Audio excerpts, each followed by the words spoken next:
الواقع صحيح الواقع أنا أذكر قابلت طفلين قادمين من البقالة، كنت إمام خطيب جامع وجامع بجوار مجمع أسواق، فكل واحد شايل أغراض أهله، فأنا أريد أن أداعب هالصغار. سلمت عليهم قلت للأول الأيمن، قلت هذه من هي له؟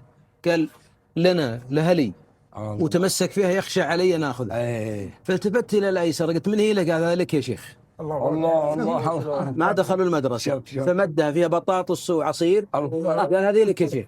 مدها كذا وجزم، يعني رجل. قلت لا أمزح معك والله، أسوأ ما طلق، بس والله أنت أخذها.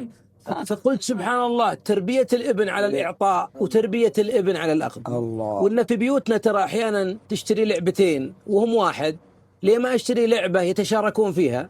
لا، ترى ولا واحد ياخذ لعبة الثاني لكسر راسه. نعلمهم أنك تتفرقون حتى في اللعب. هذه من